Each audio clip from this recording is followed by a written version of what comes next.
मेरी बेटी सफिया जवान हो रही थी। वो हर रात अपने कमरे की कुंडी लगाकर सोती, लेकिन जब सुबह उठती तो उसकी हालत बहुत खराब होती। उससे ठीक से चला भी न जाता, उसकी टांगों में बहुत दर्द होता, और ये रोजाना होता। मैं बहुत परेशान थी। फिर एक रात ख्वाब में मेरा फौतशुदा शौहर अयूब आया और बोला, 3 रातें छुपकर अपनी बेटी के कमरे में रहना। मैंने ऐसा ही किया, लेकिन उस वक्त मेरी रूह तड़प गई जब मेरी बेटी ने अपना राज खोला। मेरा नाम रुखसाना है। मैं एक जवान बेटी की माँ हूँ। जैसे जैसे मेरी बेटी जवान हो रही थी, वो हमेशा अपने कमरे में बंद रहकर पढ़ाई करती। मैं इस बात से बहुत खुश थी कि मेरी बेटी पढ़ाई में बहुत जहीन थी। वो हमेशा अच्छे नंबरों से पास होती। मेरे शौहर इस दुनिया से जा चुके थे। एक रात मैंने ख्वाब में अपने शौहर को देखा। वो मुझसे कहने लगे कि 3 दिन तुम अपनी बेटी के कमरे में छुपकर देखना कि वो क्या करती है। मैंने ऐसा ही किया, लेकिन जो मंजर मेरे सामने आया उसने मेरे पांव तले जमीन निकाल दी। मैं अपने शौहर की बात को नजरअंदाज न कर सकी, लेकिन मेरी हैरत की इंतहा तब हुई जब रात 1 बजे मैं अपनी बेटी के कमरे में अलमारी के पीछे छुप गई। मेरी बेटी ने जो किया उसे देखकर मेरे होश उड़ गए। मैं 30 साल की थी जब बेवा हुई। मेरी शादी 20 साल की उम्र में हुई थी। मैं अपने शौहर से बहुत मोहब्बत करती थी, इसलिए दूसरी शादी न की और सारी जिंदगी अपने शौहर के नाम पर गुजारने का फैसला किया। मैं एक 9 साल की बच्ची की माँ थी, जिसकी परवरिश मैंने बहुत मोहब्बत और लगन से की ताकि मरने के बाद अपने शौहर को मुंह दिखाते हुए कह सकूं कि मैंने आपकी बेटी की परवरिश बहुत अच्छे तरीके से की। मेरी बेटी अब 21 साल की हो चुकी थी। आसपास के लोग कहते कि औलाद एक ही होनी चाहिए, लेकिन अच्छी होनी चाहिए, जैसे तुम्हारी बेटी है। लोग मेरी बेटी और मेरी परवरिश की बहुत तारीफ करते। ये सुनकर मेरा सर फख्र से बुलंद हो जाता। मेरी बेटी सफिया वाकई बहुत अच्छी और जहीन लड़की थी। वो सारा दिन और रात पढ़ाई में मशगूल रहती, लेकिन जब वो ज्यादा पढ़ती तो मेरे दिल में उसके लिए डर पैदा हो जाता। फिर मुझे उस राज का ख्याल आता जो मैंने उससे छुपाया था। मुझे डर था कि कहीं इस राज की वजह से हमारे रिश्ते में दरार न पड़ जाए। लेकिन मैं क्या करती? मैं चाहकर भी उसे अभी वो राज न बता सकती, इसलिए दिल की बात दिल में रखकर बैठी थी। मैं चाहती थी कि मेरी बेटी की शादी जल्द हो जाए। मैं उसकी शादी इंटर की पढ़ाई मुकम्मल होने तक कर देना चाहती थी ताकि वो उस राज तक ना पहुंचे जो मैंने छुपाया था। लेकिन मेरी बेटी और पढ़ना चाहती थी। जब भी मैं उससे शादी की बात करती, वो फौरन इनकार कर देती कि उसे अभी पढ़ाई करनी है और वो पढ़ लिख कर कुछ बनना चाहती है। एक दिन मैं शाम का खाना बना रही थी, तब मेरे शौहर के पुराने दोस्त का फोन आया। वो हमें अपनी बेटी की शादी की दावत दे रहे थे और कह रहे थे कि जल्द अपनी बेटी को लेकर हमारे घर आ जाओ। हमारा उनसे बहुत अच्छा मेलजोल था क्योंकि मेरे शौहर के दोस्त की बीवी मेरी बहुत अच्छी दोस्त थी। हम दोनों एक साथ कॉलेज में पढ़ा करते थे। उन्होंने कहा कि मेरी इकलौती बेटी सलमा की शादी है, इसलिए हम तुम्हें 1 हफ्ता पहले घर बुलाना चाहते हैं। मैं इस बात से बहुत खुश हुई। मैंने कहा, फिक्र ना करो, हम जल्द तुम्हारे घर आएंगे क्योंकि सलमा मेरे शौहर के दोस्त और मेरी दोस्त की बेटी थी। दरअसल मेरे शौहर का शुरू से इरादा था कि वसीम भाई सफिया की शादी अपने छोटे बेटे से कर दें, क्योंकि वो मेरी बेटी की उम्र का था। उसकी नौकरी भी अच्छी थी। मैं शुरू से वसीम भाई के छोटे बेटे को पसंद करती थी। वो देखने में भी अच्छा था। उसकी और सफिया की जोड़ी बहुत अच्छी लगेगी। वसीम भाई के 2 ही बच्चे थे। बेटी की शादी अब हो रही थी।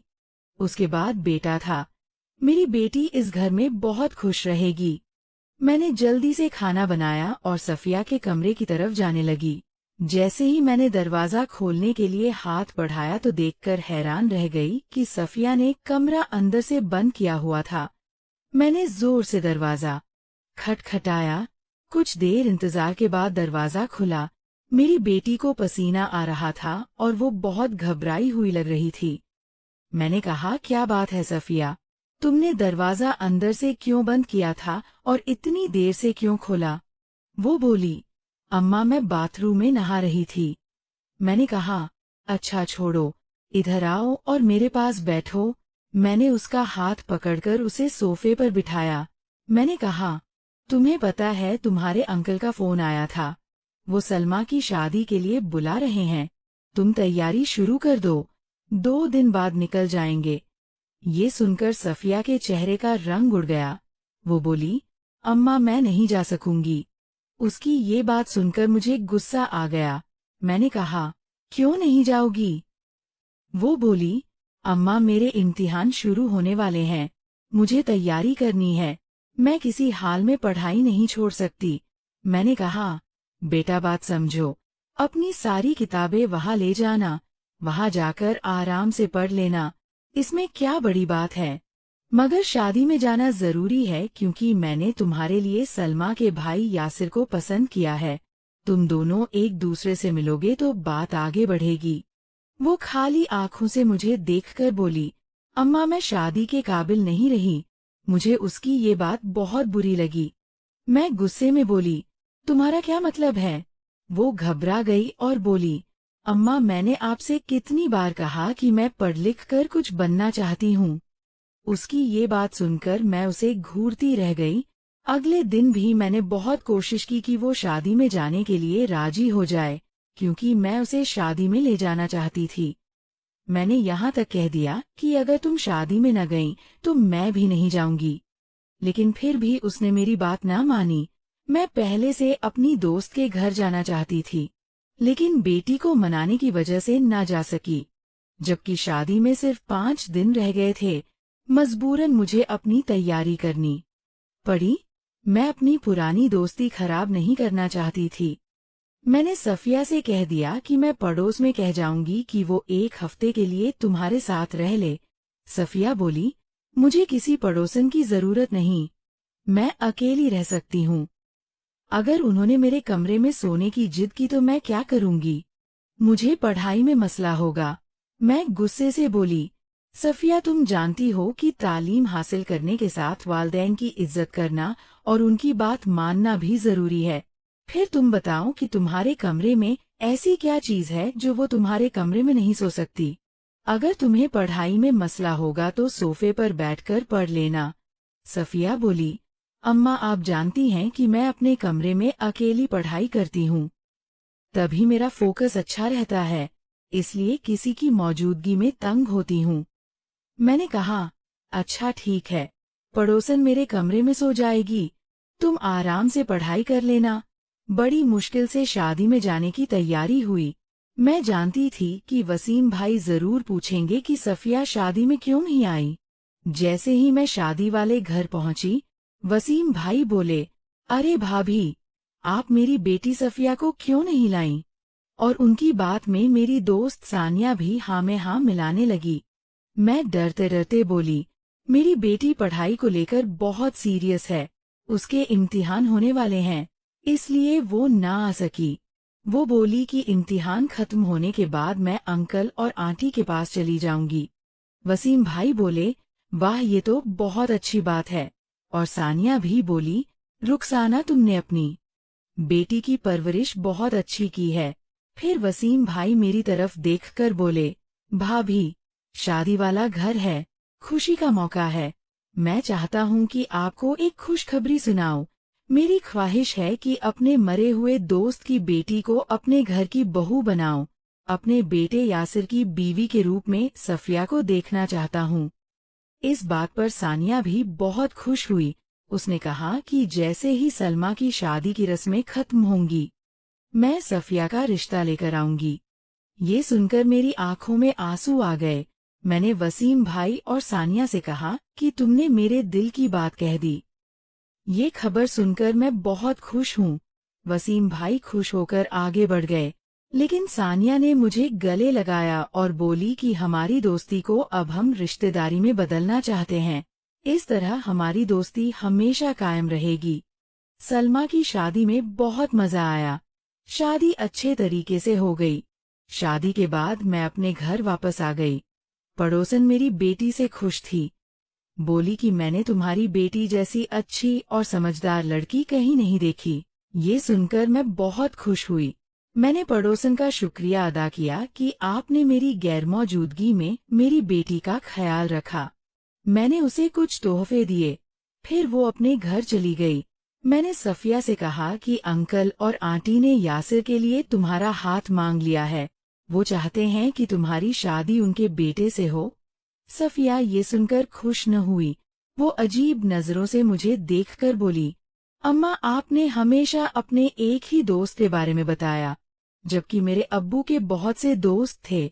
मुझे याद है कि जब मैं छोटी थी तो हमारे घर वसीम अंकल के साथ मुनव्वर अंकल भी आया करते थे, लेकिन अब्बू की वफात के बाद से मुनव्वर अंकल ने हमारे घर आना बंद कर दिया। सफिया ने मेरे जख्मों पर नमक छिड़क दिया। मैं गुस्से से बोली, हाँ मैंने तुम्हें मुनव्वर अंकल के बारे में नहीं बताया। तुम जानती हो कि तुम्हारे अब्बू ने मुझसे लव मैरिज की थी। तुम्हारे अब्बू के खानदान वाले हमारी शादी के लिए राजी न थे, जबकि मुनव्वर अंकल का हमारे घर बचपन से आना जाना था। हमारी शादी के कुछ महीनों पहले मुनव्वर की शादी हो गई थी। तुम्हारे अब्बू की वफात के बाद उसकी बीवी ने हमारे घर में इतने फसाद किए कि मेरे ससुराल वालों ने मुझे घर से निकालना चाहा। मैं बेसहारा थी क्योंकि मेरे वालिदैन नहीं थे। किसी ने मेरी बात पर यकीन न किया। उसकी बीवी ने मेरे ससुराल वालों के कान भर दिए। वो मेरी बात मानने को तैयार न थे। मैं डट गई और बोली कि ये घर मेरे शौहर का है, मैं यहाँ से नहीं जाऊंगी। उन्होंने एड़ी चोटी का जोर लगाया, लेकिन आखिरकार मैं हिम्मत हार गई क्योंकि तुम मेरे साथ थी। जिस दिन मैं घर से निकलने लगी, मैंने फैसला कर लिया कि अब हमारा उनसे कोई ताल्लुक नहीं रहेगा क्योंकि उसकी बीवी की वजह से मैं बेसहारा हो गई थी। उस वक्त तुम 3 साल की थी। मेरे ससुराल वालों ने मुझ पर गलत इल्जाम लगाए। किसके कहने पर? सिर्फ उसकी बीवी के कहने पर, जबकि मुनव्वर भाई खूब जानते थे कि मैं गलत नहीं हूँ। उसकी बीवी ने मेरे साथ ये सब इसलिए किया क्योंकि मैं बहुत खूबसूरत थी और वो नहीं थी, इसलिए वो मेरी खूबसूरती से जलती थी। उसने मेरे ससुराल वालों को अपनी तरफ कर लिया। अच्छा हुआ कि तुम्हारे चचा ने तुम्हारा ख्याल करते हुए हमें इस घर में हिस्सा दिलवाया। उसी पैसों से हमने ये घर खरीदा। तुम्हारे दादा दादी तो वैसे भी मतलब पर्स थे। तुम्हारे अब्बू की तनख्वाह अच्छी थी। वो अपने वालिदैन को बहुत पैसे देते थे, इसलिए हम उनके लिए अच्छे थे। लेकिन जब तुम्हारे अब्बू फौत हो गए तो उनकी बीवी और बेटी हमारे लिए बुरी हो गईं। तुम्हारे चचाची बहुत अच्छे हैं, इसलिए वो हमारे घर आते जाते हैं और मुश्किल में हमारा साथ देते हैं। लेकिन तुम्हारे दादा दादी मुनव्वर की बीवी के कहने में आ गए और उन्होंने हमें घर से निकाल दिया क्योंकि उसने हमारे घर में आग लगा दी थी। तुम्हारे दादा दादी ने बहुत कोशिश की कि तुम्हें अपने पास रखें, लेकिन मैंने साफ इनकार कर दिया। वो मुझे धमकाने लगे कि वो तुम्हें मुझसे जबरदस्ती छीन लेंगे। मैं उनकी धमकियों से हैरान रह गई, इसलिए मैंने पुलिस में उनके खिलाफ रिपोर्ट दर्ज करवाई। जब पुलिस तुम्हारे दादा दादी के घर गई तो तुम्हारे चचा ने बात संभाल ली और पुलिस को वापस भेज दिया क्योंकि वो समझदार थे और इस तरह उनकी और उनके खानदान की गांव में बेइज्जती हो सकती थी। इसलिए उन्होंने अपने वालिदैन को समझाया कि वो हमें सुकून से जीने दें। उसके बाद उन्होंने हमारा पीछा छोड़ दिया और हम सुकून की जिंदगी गुजारने लगे। मैं इस घर में मुंतकिल हो गई। उसके बाद भी वो कभी कभी तंग करने आ जाते थे, लेकिन तुम्हारे चचा बात संभाल लेते थे। उन्होंने मुझे बहुत तंग किया। वो मुझे डराते धमकाते थे, यहाँ तक कि उन्होंने तुम्हारी कस्टडी के लिए अदालत से ब्लैकमेल किया। लेकिन बड़ी मुश्किल से तुम्हारे चचा ने सारी बात संभाल ली। अगर वो मेरा सहारा न बनते तो आज तुम और मैं किसी के घर में झाड़ू बर्तन कर रहे होते। इसलिए मैंने तुम्हें अपने दादा दादी, मुनव्वर और उसकी बीवी के बारे में नहीं बताया ताकि तुम्हारा दिल उनकी तरफ से खराब ना हो। ये सुनकर सफिया का चेहरा उतर गया। वो बहुत परेशान हो गई और मैं उठकर अपने कमरे में चली गई। मुझे पिछले दिनों की परेशानियां आज भी याद थीं और अपने शौहर की बहुत याद आती थी। मेरी अलमारी में मेरे शौहर के खत और उनके साथ मेरी तस्वीरें आज भी मौजूद थीं। मैं एक एक चीज देखकर रोती जा रही थी। मैं उनके खत पढ़कर रोती और कभी उन्हें चूमती।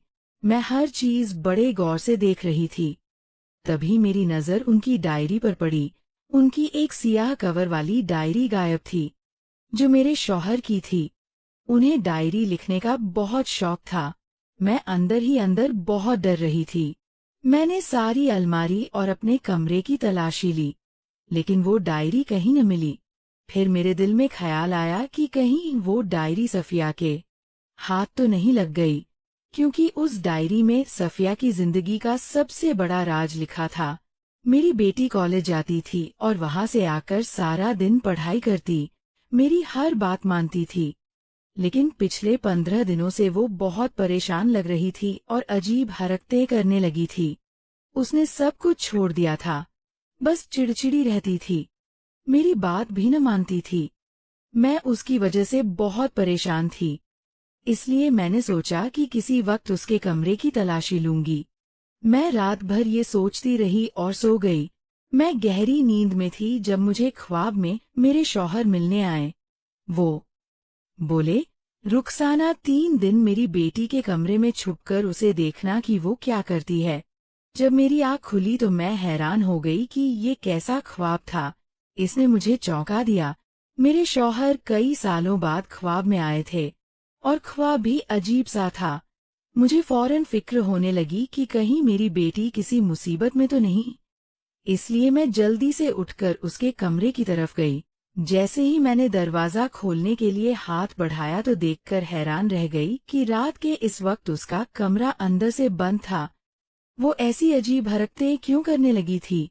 इससे पहले उसने कभी कमरा बंद नहीं किया था। सुबह मैंने सफिया से कहा, तुमने रात को दरवाजा क्यों बंद किया था? वो घबराते हुए बोली, अम्मा क्या आप रात भर मेरी जासूसी करती हैं? मैंने बात हंसी में टाल दी। बोली, नहीं बेटा, रात को मुझे डर लग रहा था, इसलिए तुम्हारे पास आ गई थी। वो बोली, मुझे नहीं पता कि आपको डर लग रहा था या नहीं, लेकिन अब मुझे आपसे बहुत डर लगने लगा है। मैं हंसी। खैर, मैंने फैसला कर लिया कि मैं अपने शौहर की बात को नजरअंदाज नहीं कर सकती।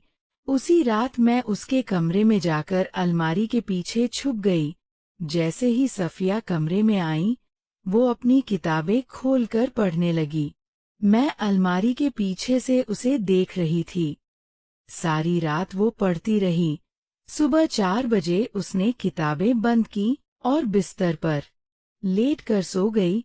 वो सुबह 8 बजे कॉलेज जाती थी, इसलिए कुछ घंटे ही सोती थी।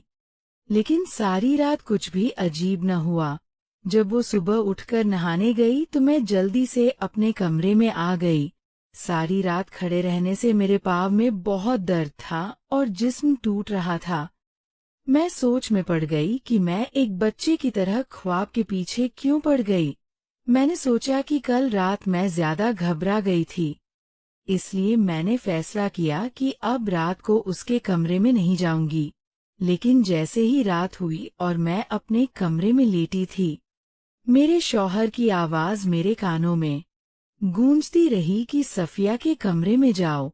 मैं अपने फैसले पर ज्यादा देर न ठहर सकी, इसलिए रात होते ही मैं फिर से उसके कमरे में अलमारी के पीछे छुप गई। आज मेरी टांगों में बहुत ज्यादा दर्द था, लेकिन मैं बर्दाश्त करती रही। मैंने कभी अपने शौहर की बात नहीं टाली। वो जब जिंदा थे तो मुझसे बहुत मोहब्बत करते थे। आज मैं उनकी बात कैसे टाल सकती थी? सारी रात मैं अलमारी के पीछे खड़ी रही और सफिया पढ़ाई करती रही। एक के बाद एक किताब पढ़ती रही। इस तरह दूसरी रात भी गुजर गई। सुबह मैं अपने कमरे में आकर सोचने लगी कि शायद ये ख्वाब इसलिए आया कि मैं अपने शौहर की यादों में खोई रहती हूँ और उनकी तस्वीर बार बार देखती हूँ, इसलिए उनकी यादें मेरे दिमाग पर सवार हो गई। शायद इस ख्वाब की कोई हकीकत ना हो। मैंने फैसला किया कि अब मैं इस ख्वाब की वजह से अपनी बेटी पर शक नहीं करूंगी। मैंने थोड़ा सा आराम किया और नाश्ता बनाने के लिए किचन में चली गई। नाश्ता बनाकर मैंने सोचा कि सफिया के लिए भी नाश्ता बना दूं। जैसे ही मैं उसके कमरे में नाश्ता देने गई, उसके कमरे से आती हुई आवाज मेरे कानों में पड़ी। वो रो रही थी। मैं घबरा गई कि न जाने मेरी बेटी को क्या हो गया और वो इस तरह क्यों रो रही है। वो रोते हुए कह रही थी, मुझे आज तुम्हारी बहुत याद आई। जल्दी मेरे पास आ जाओ, मैं तुम्हारे बिना नहीं रह सकती। ये सुनकर मैं दंग रह गई। मैंने जल्दी से दरवाजा खोलने की कोशिश की तो देखकर हैरान रह गई कि कमरा अंदर से बंद था। मैंने जोर जोर से दरवाजा बजाना शुरू किया। कुछ देर बाद सफिया ने दरवाजा खोल दिया। वो बोली, अम्मा आपको क्या हो गया? आप इस तरह दरवाजा क्यों पीट रही हैं? मैं दरवाजा खोलने वाली थी, लेकिन आप तो कयामत की तरह दरवाजा पीट रही हैं। पहले तो मैंने सोचा कि उससे पूछूं कि वो किससे बात कर रही थी, लेकिन जब मैंने उसके हाथ में उसके अब्बू की तस्वीर देखी तो मैं सब कुछ समझ गई। वो शायद अपने अब्बू की याद में रो रही थी, लेकिन न जाने क्यों मेरा दिल बहुत घबरा रहा था। मैंने कहा, ये रहा तुम्हारा नाश्ता, तुम अपने कमरे में कर लो। मैं नाश्ता लेकर आई थी। मैंने नाश्ते की ट्रे उसके हाथ में दी। उसने बिना कुछ कहे तस्वीर एक तरफ रख दी और नाश्ता करने बैठ गई। मैं बहुत परेशान और उलझन में थी। मैंने सोचा कि आज आखिरी रात है, आज भी उसके कमरे में छुपकर देख लेती हूँ। रात हुई तो मैं उसके कमरे में जाकर अलमारी के पीछे छुप गई। सफिया रोज की तरह टेबल पर बैठकर किताबें खोलकर पढ़ने लगी। वो अपनी पढ़ाई में इस कदर मशगूल थी कि कुछ ही देर गुजरी थी कि अचानक उसके कमरे की खिड़की पर दस्तक होने लगी। मैं हैरान रह गई कि इतनी रात को खिड़की पर कौन हो सकता है। सफिया ने जल्दी से किताबें बंद की और खिड़की की तरफ गई। उसने खिड़की खोली। मुझे किसी के कूदने की आवाज सुनाई दी। मेरा दिल जोर जोर से धड़कने लगा। सफिया रोते हुए कहने लगी, आप इतने दिनों से क्यों नहीं आए? आप जानते हैं कि मैं आपसे कितना प्यार करती हूँ। मुझे लगता है कि अगर मैंने आपको फोन न किया होता तो आप आज भी न आते। मैं आपसे एक बात बताना भूल गई। सुबह जब आपसे मेरी फोन पर बात हुई तो अचानक अम्मा आ गईं। मुझे यकीन है कि अम्मा ने हमारी बातें सुन ली होंगी, इसलिए मैंने जल्दी से अब्बू की तस्वीर पकड़ ली थी ताकि अम्मा ये समझें कि मैं अब्बू की तस्वीर से बात कर रही थी। ये देखकर मैं बहुत शर्मिंदा हुई। मुझे अपनी बेटी की बातों पर हैरत हो रही थी। तभी मुझे एक लड़के की हंसने की आवाज सुनाई दी। वो हंसते हुए कहने लगा, तुम आज बाल बाल बच गई हो। मैंने तुमसे कितनी बार कहा कि मेरे साथ चलो, तुम मेरे साथ नहीं जाती और हमेशा मुझे याद करके रोती रहती हो। इससे ज्यादा मैं न सुन सकी। मैं काफी देर से उनकी ऐसी आशिकाना बातें सुन रही थी, इसलिए मैं जल्दी से अलमारी के पीछे से निकल आई और उनके सामने जाकर खड़ी हो गई। जैसे ही उनकी नजरें मुझ पर पड़ी, उनकी आंखें फटी की फटी रह गई। वो फटी आंखों से मुझे देख रहे थे। सफिया आगे बढ़कर बोली, अम्मा आपने ये क्या किया? आप यहाँ क्या कर रही हैं? आपको शर्म नहीं आती? आप ऐसी घटिया हरकत कैसे कर सकती हैं? मुझे अपनी बेटी पर बहुत गुस्सा आ रहा था। वो शर्मिंदा होने की बजाय उल्टा मुझ पर चढ़ दौड़ रही थी। मैं चिल्लाकर बोली, अपनी बकवास बंद करो। अगर तुमने ज्यादा बोलने की कोशिश की तो तुम्हारी जबान खींच लूंगी। तुम्हें शर्म नहीं आती कि तुम घर में इस लड़के को बुला रही हो? ये लड़का कौन है? तुम्हें अपनी माँ से झूठ बोलते हुए और अपने अब्बू की इज्जत को खाक में मिलाते हुए शर्म नहीं आती? मैं कभी मरकर भी नहीं सोच सकती थी कि तुम इतनी गलत निकलोगी। फोन पर रो रो कर अपने आशिक को घर बुलाओगी। और इस लड़के को देखो, ये बेगैरत यहाँ से भाग भी नहीं रहा। आँख से आँख मिलाकर खड़ा है। ये यही सोच रहा होगा कि बेसहारा बूढ़ी औरत हमारा क्या बिगाड़ लेगी। सफिया बोली, अम्मा ये मेरा आशिक नहीं, ये मेरा शौहर है। हम दोनों ने शादी कर ली है।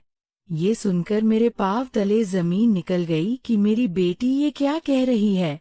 मैंने कहा, बेगैरत लड़की, तुम्हें ये सब करते हुए शर्म नहीं आती? ये लड़का कौन है? तुम इसे कैसे जानती हो? सफिया रोते हुए बताने लगी, हाँ अम्मा, मैं सच कह रही हूँ। ये मेरा शौहर है। इसके बारे में मुझे अब्बू की डायरी से पता चला। उस डायरी में इसका एड्रेस भी लिखा था। इसका नाम सोहेल है। अब्बू की डायरी में सोहेल के बारे में सब कुछ लिखा था। अब मैं सब कुछ जान चुकी हूँ। हम दोनों बचपन के दोस्त थे। हम एक साथ खेलते थे। अब्बू ने मेरा और सोहेल का रिश्ता पक्का कर दिया था। डायरी में लिखा था कि मेरी ख्वाहिश है कि मेरी बेटी की शादी मेरे दोस्त के बेटे सोहेल से हो। मेरी बेटी के पैदा होने के बाद मैंने अपने दोस्त से वादा किया था कि मेरी बेटी जवान होने के बाद तुम्हारे बेटे की बीवी बनेगी और तुम्हारे घर की बहू बनकर जाएगी। उसमें मेरे लिए भी कुछ लिखा था। अब्बू ने लिखा कि सफिया, अगर मुझे कुछ हो गया तो जवान होने के बाद तुम किसी और को पसंद न करना। जिस लड़के को मैंने तुम्हारे लिए चुना है उससे ही शादी करना। आपको जरा शर्म नहीं आई कि आपने मुझसे मेरे अब्बू के वादे के बारे में छुपाया? आपने मेरे दादा दादी को तो मुझसे छुपाया। मैं सिर्फ अपने चचाची को जानती थी और यही समझती थी कि मेरे दादा दादी इस दुनिया में नहीं हैं। लेकिन जब आपने मुझे दादा दादी के बारे में सब बताया तो मैं समझ गई कि इसलिए आपने मुझे उनके बारे में नहीं बताया क्योंकि उन्होंने हमारे साथ बहुत गलत किया था।